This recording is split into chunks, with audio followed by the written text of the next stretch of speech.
Good morning. How we doing? I got their coffee. We ready to go? You saw last week the controversy I started with the second service by using the word twinkie that I didn't use in the first service, and then somebody in here leaked it to somebody out there.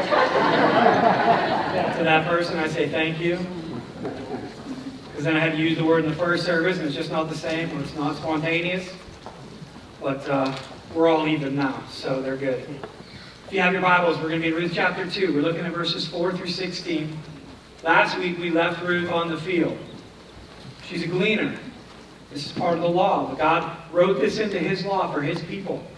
That those that had fields, that were farmers, landowners, when they were harvesting their crop, that they planted, the soil that they prepared, the work that they put in, the cost that they put into employees, that they couldn't harvest the edge of the field. But that was for the gleaners, the widows, the orphans, those that were too poor. And that those people were allowed to follow the harvesters and pick up what was left behind. And this is where we find Ruth. We found her on that field. And it just so happened that she was on Boaz's field. She didn't know it. And she doesn't know Boaz yet. But today in the text we meet him. And she gets to meet him. And she still doesn't know how God is unfolding this story for her. We know that she lives with her mother-in-law, that they had a tragic, painful past. They both have lost their husbands. Naomi, her mother-in-law, lost not only her husband, but both of her sons. Ruth was married to one of them. So they're both widows. And now they're in this physical place where they need food. They're hungry. They're poor. And they also have a greater need. They have no family. They just have each other. And there was no greater tragedy for an Israelite family to become extinct, for the family name to just stop. There was no son to carry on that name. So they needed food and they needed a family. God, we know, because we can read ahead, meets that need, both of them. Today, He's going to give them food through Boaz. The next 2 chapters, He's going to give them family through Boaz. But we get to meet Him today. So let's just start in verse 4. And this is what the text says of chapter 2. While she was there, Boaz arrived from Bethlehem and greeted the harvesters. "The Lord be with you," he said. "The Lord bless you," the harvesters replied. Let me pray. Father, as we open up your word, I ask that your word does what your word can. That's change us. May we receive today, God, what you have for each of us. We're not here by accident. We're here by divine appointment. You brought us here. Under numerous circumstances, we find ourselves here. So God, may we give you this time. May we unload the burdens, the pains, the frustrations, the anxieties, the tensions, the questions, the hurt that we brought in with us. May we lay them at your feet and trust your word when you said, "Come to me, you who are weary and heavy laden, and I will give you rest." May we find rest in you as we unload those things that you can take care of because you're in control. And allow us in this time to focus on you and your word. And may that change us. We thank you for Jesus. It's in His name that I pray. Amen. So while she was there, again, the author kind of creating a little bit of drama here. The coincidences of things that happened. Not only did she just happen on his field, well, he wasn't there. But while she was there, he shows up. He was in Bethlehem, maybe taking care of some business, and now as a wealthy and influential man, which we learned from the first chapter in this book, that he was an influential, powerful, wealthy man. That he was probably just kind of making rounds. His fields would have been scattered around and just checking up, just seeing how things are going. If there's any issues, any problems, anything he needs to know. We know he's a kind man. Look at the way he addresses his employees. He says, "The Lord be with you." When you think about when you're at work and the boss shows up, what happens? Right? We start to get busy. Right? Cell phones start to disappear. Activity starts to happen. Things start to move. People start to do things that they should have been doing when he wasn't or she wasn't there. Right? So here they are harvesting this field. Boaz shows up, and you can see they're worried about him because he addresses them with a blessing. And this gives us just a glimpse of what the Word is going to reveal to us over the next couple of weeks about the kind of man that Boaz is. Because if we want to know in somebody else, or really in ourselves, the level of saturation that God has in our lives, we'll see it in just the common everyday moments of our life. Here, he shows up at his field to check on his employees, his harvesters, and he gives them this blessing, the Lord be with you. Not just hello, hey, how are things going, but that the Lord be with you. His desire was for God to be with them. I mean, that's a noble, high thing to want for somebody. And they respond, the Lord bless you. I was talking to a friend of mine between services who's a business owner, and he said, you know what captured my thought in that moment wasn't just that he was giving them a blessing, that his desire was for the Lord to be with them. And all that means, how big that is, for you to want the Lord to be with somebody. But that they responded equally sincerely to him. That there was this relationship where they really wanted the best for each other, and the best would come from God. And then that made me start to think, but what about in situations, in relationships where it's not just we have authority over somebody so we can have an influence over them. So as a business owner, he was thinking about his interactions with his employees. But what about just any relationship that we have influence in? Parents, with our kids, spouses, no authority, influence. Neighbors, in our workspaces, waiting in line, wherever we are. What influence do we have to help somebody? We don't know where those employees came from spiritually. We don't know. We know because we have the full text that Boaz was a man who was mature in his faith with God. He trusted him. And the evidence is in his life, and we'll look at more of it today. But how about the variety of people that he hired? Where were they at? Maybe some of them didn't know God. Maybe they were far from him. Maybe they rejected him. But maybe through his goodness and his example, he was able to show them who God really is. And maybe they too became trusted followers. Don't discount the influence you have in somebody else's life. And specifically to parents, this is our responsibility as parents, to teach our kids who God is, what Jesus did for them, how they should live, what his expectations are, why we do what we do, the standard that we're called to live, why we don't do what the world does. We show them this. And we know the depth of our relationship with God, by the way, it kind of oozes out of our life in just the normal day-to-day moments. Because my fear is, I read this text and I think for some of us, the only time we use the word God is when we're cursing. Forget a blessing on somebody. It's part of a curse. It comes out in anger. Or we say before meal prayer because somebody's expecting us to do that. So we pray before a meal. Or when there's a crisis or a problem, we mention God, that God's going to take control of this, and God's going to... But what about just in the ordinary, just in the moments in our life? Does God come out?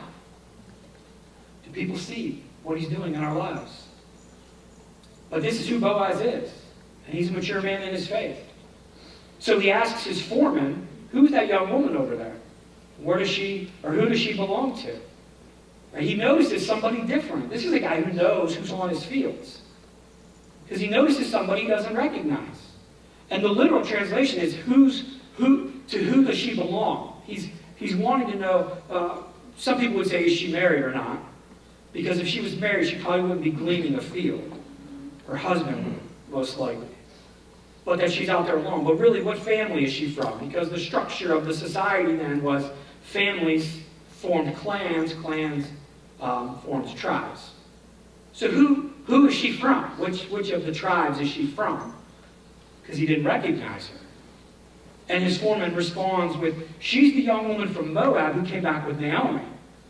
So he assumed that Boaz had already known who that was.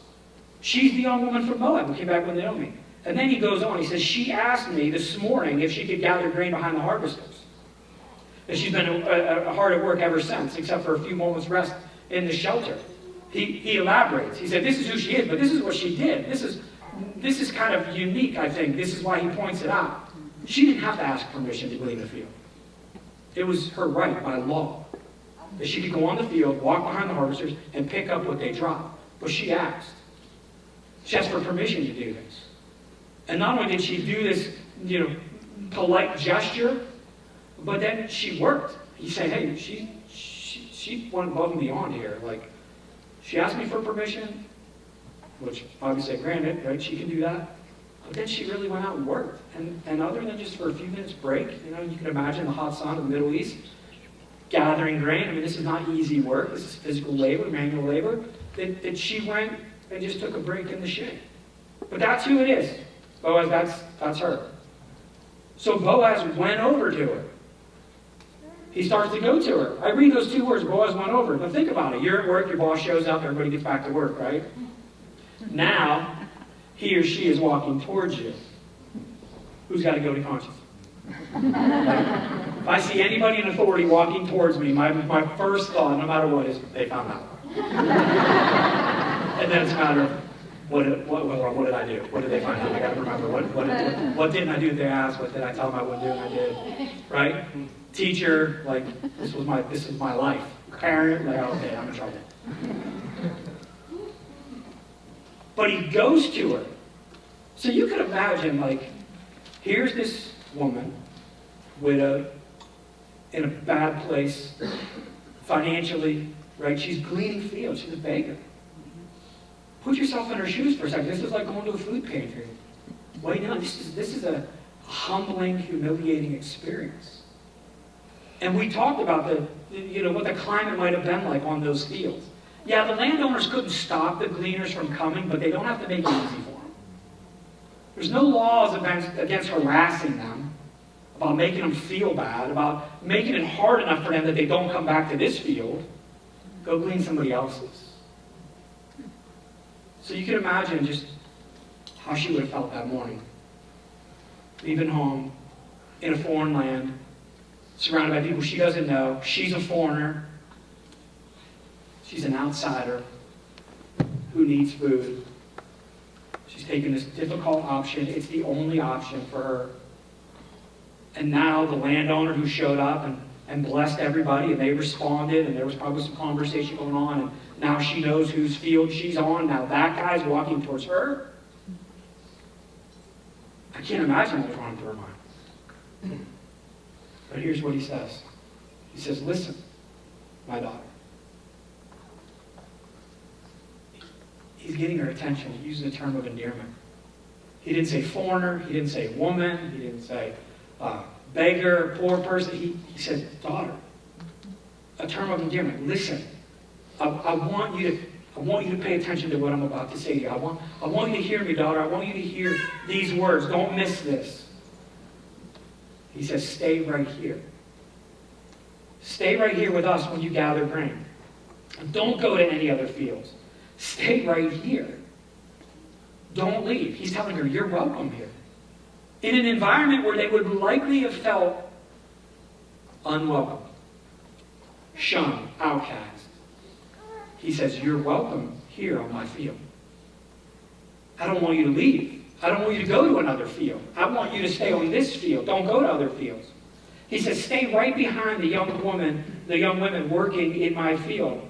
Not only do I want you to stay here because you're welcome, I want you to follow my people close. Don't feel like you got to stay way back because of what they're going to start saying or some interaction, or you're going to get too close and you're going to cause yourself a problem. I want you one step behind them. I want you in line with them. Stay right behind the young women working in my field. Stay close. Work with my people. Work with them. Then he said, see which part of the field they're harvesting, and then follow them. My guess is that there was probably some issue with this. So the harvesters come in and they harvest a field. Now they move on to another field. The gleaners might stay and just keep picking up as much as they can. And he says, see where they go, and then follow them there, because that's where the harvest is going to be happening. Your best chances, your greatest odds of getting what you need are going to be to stay right behind my people. So pay attention to where they are. You're welcome on my fields. You're welcome to stay right behind them. I'm encouraging you to see where they go and follow them. And he says, I've warned the young men not to treat you roughly. He says, you're safe here. You're safe. You don't have to worry about what anybody's going to say to you or how they're going to treat you, because I've already instructed them. If anybody was even thinking about it, don't. You leave her be. And he said, and when you are thirsty, help yourself to the water they have drawn from the well. Middle Eastern day, manual, hard labor. When you get thirsty, because it's going to happen, he doesn't say, tomorrow you should remember to bring your own water. Because this is clear you're new to this. Because you didn't bring anything with you, and you're going to be pretty thirsty pretty quick here. He didn't say, hey, you're going to get thirsty, there's a well, half a mile away, but you didn't even bring a bucket. So tomorrow you should probably plan a little better for that. He didn't even say, I have a well you can use. He said, when you are thirsty, drink the water that my employees have pulled up. You can drink their water. Now you think about this. This at surface level might just be like, he's a nice guy. Just a nice guy. But the lines that he's crossed here in their culture for a woman, a widowed, poor, foreign woman, is big. First, he addressed her. He initiated the conversation. But this didn't happen. Those cultural rules were still in place when Jesus was walking. Because you remember when he decided to take the shortcut through Samaria, which Jewish people didn't do, because the Samaritans and the Jewish people hated each other, and then he finds himself at a well with a woman. He addressed her. And she's like, whoa, time out. It's like, you should not be talking to me. This is not the way it works in our culture.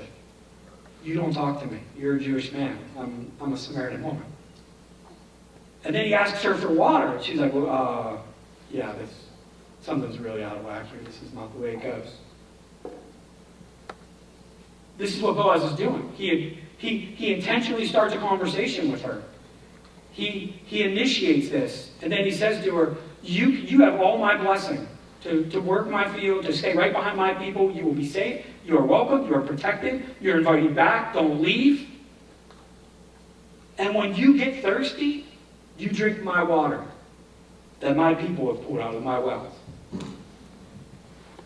Yeah, this is big. You can imagine that the people that may have heard this would be shocked that he's doing this for a foreign woman. Why? What's going on here? Why is she getting this special treatment? She responds in verse 10. She fell at his feet, thanked him warmly.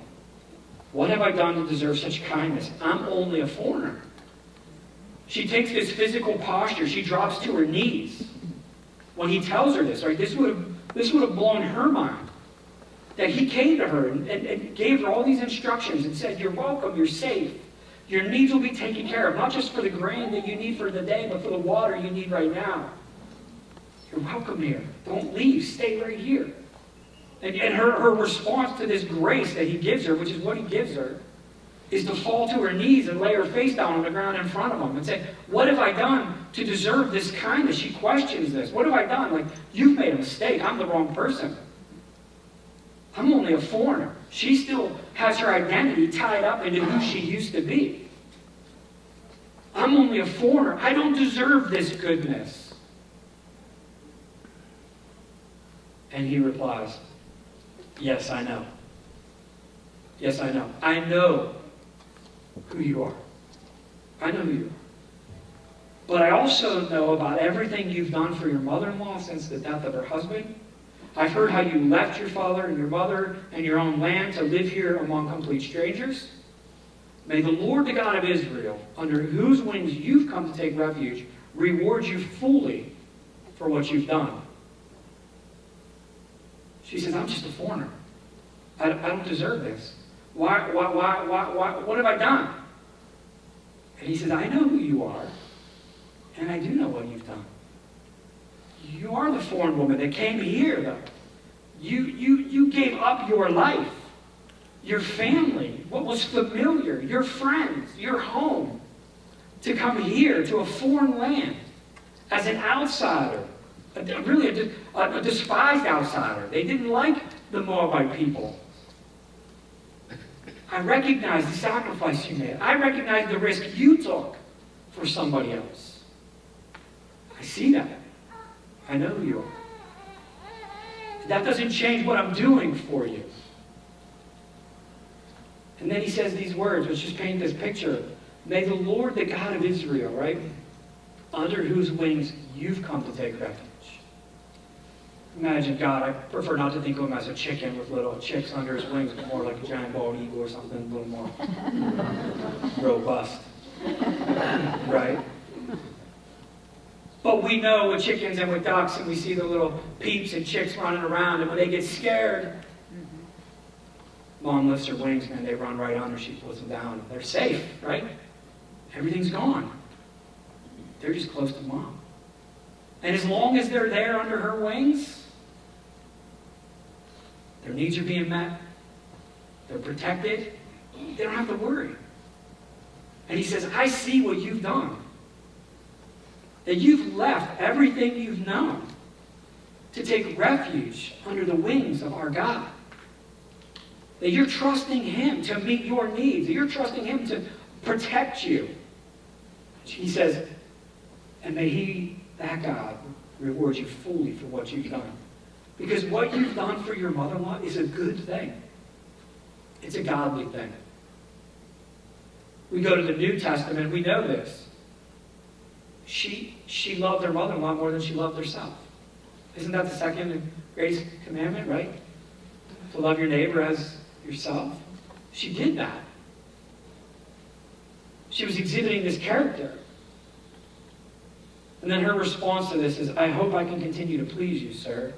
I hope that whatever I've done to elicit this response and this offer, I hope I can do it again. I hope this continues. And then she says, you've comforted me by speaking so kindly to me, even though I'm not one of your workers. His kindness didn't go unnoticed to her. She knows that she's getting some special treatment. She says, I'm not even one of your employees. I'm not on your payroll. You probably didn't even want me here. I'm a gleaner. I'm a beggar. I'm poor. But your words have comforted me. Your words, she said, you can imagine her looking into his eyes. Your words comforted my soul. Because I didn't know what to expect today when I left my mother-in-law. I didn't know what the walk here was going to be like. I didn't know what people were going to say about me or to me. I didn't know how I was going to be received on this field. I'd heard about what happens with foreigners and gleaners and when they show up, what the environment is like. And I was expecting the worst. I was just expecting this to be a disaster of a day. But your kindness comforted my soul. Like all of those worries are gone. Because of his words, because of the action that he took for her. You think about the people around us that are hurting, and they're worried about how they're going to be received. What are people going to say? Are we doing what Boaz does? Do we see them? Do we extend grace to them? Do we speak words of kindness? Do we give them dignity in their situation where they can go, you've comforted my soul? Going back to Jesus at the well in Samaria, he asks the lady for a drink, and she's like, we don't share it with you. You don't want our water. You don't want my cup. And he says to her, if you knew who you were talking to, you would ask me for water, because I would give you the living water, and you would never thirst again. And she's like, tell me where that well is, because I want that water. Like, I'm tired of coming here every day and going through the process of dropping a pail down on a rope and pulling water up and filling my buckets, and then I got to carry them all the way back home. Tell me where the well is that I only got to fill one time and never be thirsty again. And he says, it's me. It's me. I'm the living water. Whoever drinks of me thirsts no more.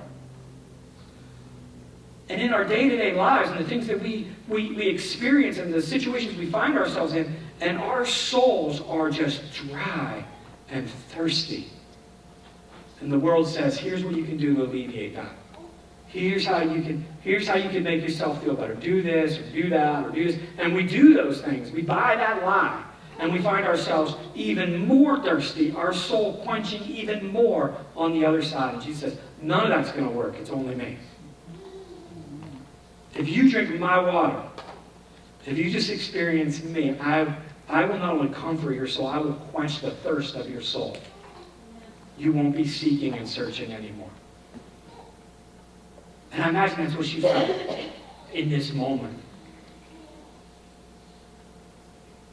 So they go back to work. The author doesn't give us any more comments that Boaz might have had. So we assume the conversation ended, and they go back to work. And then at mealtime, right? Bell rings, whatever. Everybody goes to the break room in the cafeteria. Boaz calls to her, because she's not an employee. She's not on the clock. She doesn't get scheduled breaks. He says to her, come over here and help yourself with some food. You can dip your bread in the sour wine. So she sat with his harvesters, and Boaz gave her some roasted grain to eat. She ate all she wanted and still had some left over. He includes her. He makes her feel a part. Again, this is he's giving her dignity.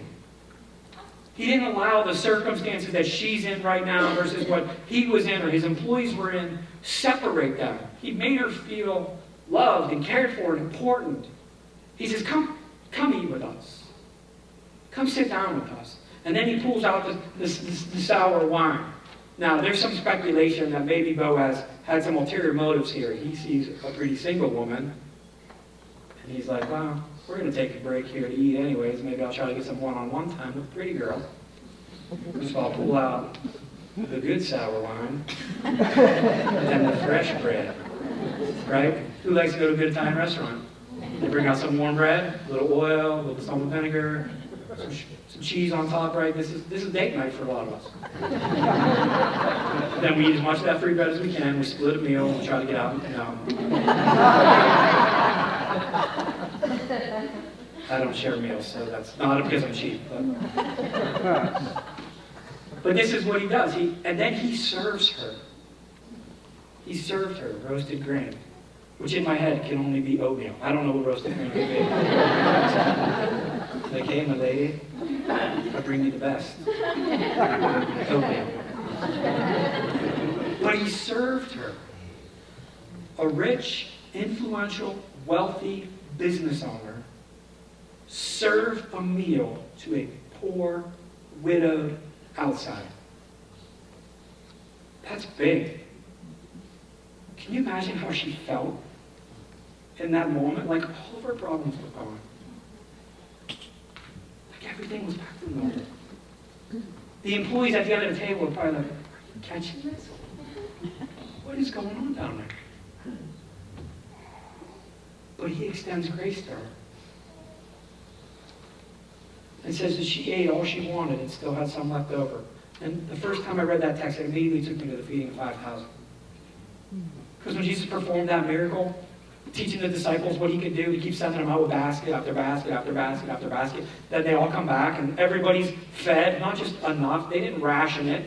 Everybody had as much as they could eat, and they had leftovers. Every disciple had a basket full.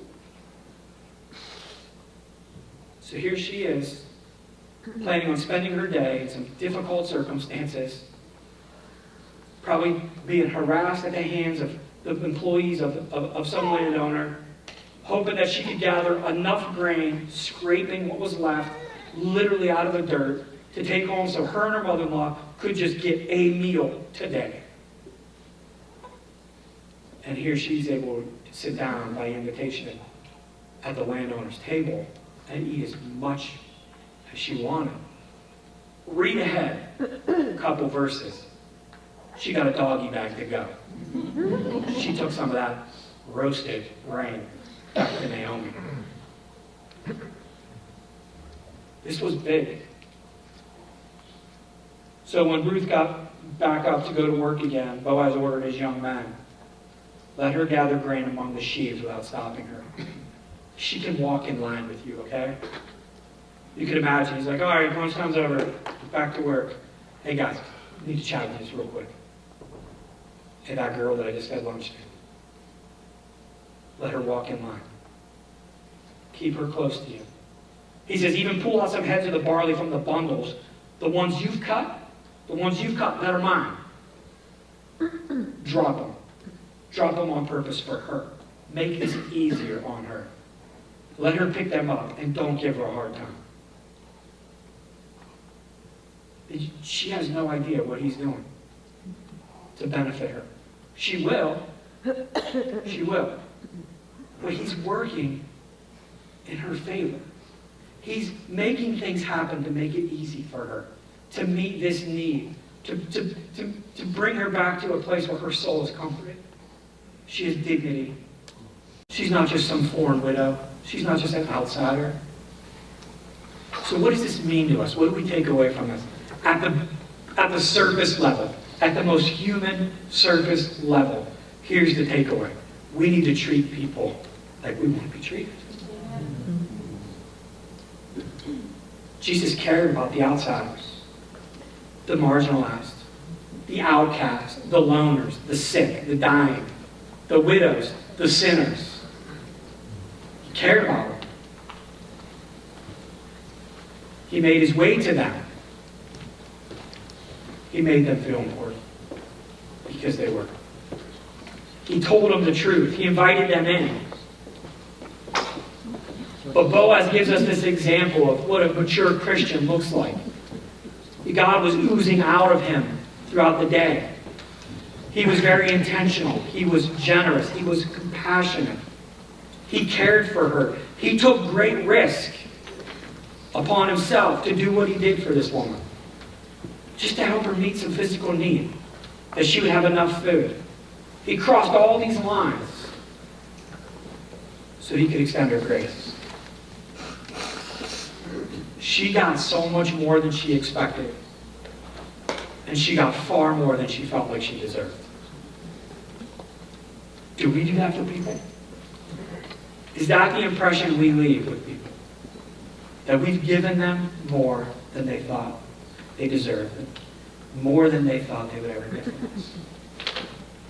Now, deeper, much more spiritual level, Boaz is just a foreshadow of Jesus.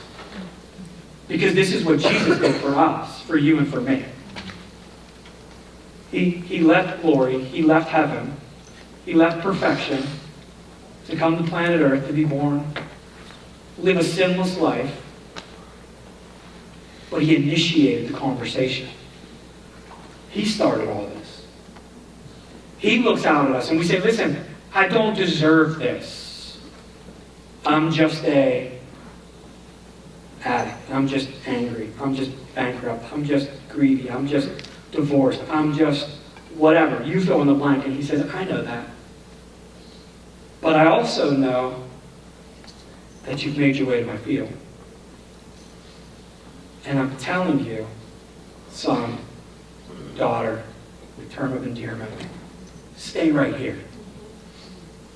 Because those fields out there are going to be very attractive when you see them. But they can't offer what I can. As long as you're on my field, your needs will be met. You will have dignity. You will experience my grace. I'm going to give you far more than you expected and far more than you deserve. Because I love you.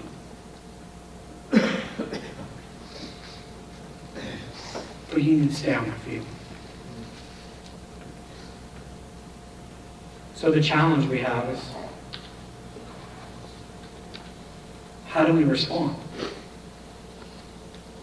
When the God who owns the cattle on 1,000 hills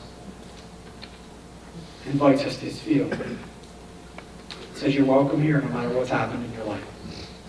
No matter what you've done, no matter what you bring, no matter who you think you are, no matter what your identity is tied to, I died for you. I died so that this relationship could be reconciled. So we could be made right. So that when this life ends, and it will, we can spend eternity in glory together in perfection. But we have to stay right here on his field. She could have left the field. There was nothing keeping Ruth on that field. She could have looked over and said, you know what? There's so much more to harvest on that field. Like, I'm doing the best I can, but I'm not getting a whole lot. And left. We do this spiritually. We do this physically with God. I know that this is the field I'm supposed to be on. This is where you are. This is where your will is. This is where it's best for me. But man, it just looks good over there. So I'm going to try that field for a little while. Boaz started with, listen to me, daughter. Stay right here. And I believe that Jesus is saying to you and me right now, listen to me, son or daughter.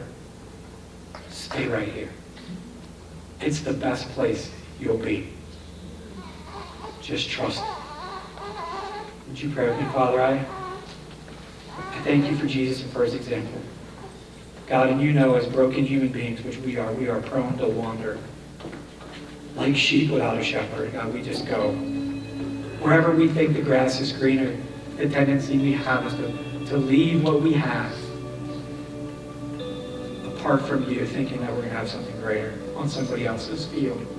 And it's just not true. It just can't happen. So I pray that we, like Ruth, experience what she did with Boaz and the grace that he extended her, and she fell to her knees. May we spiritually or physically respond to your grace by taking that humble posture to be on our knees before a holy God, to experience his goodness in our lives that we don't deserve. May we come to the place of realization of how good you are and how much you give us. And may that, God, be enough for us to never even think about leaving your field, but to stay in your presence, to do your work, to see you and to follow you wherever it is we go. Because we know there's no better place for us to be than in your presence. So keep us there, please. We thank you for Jesus and for his sacrifice that makes all of this possible. It's in his name that I pray.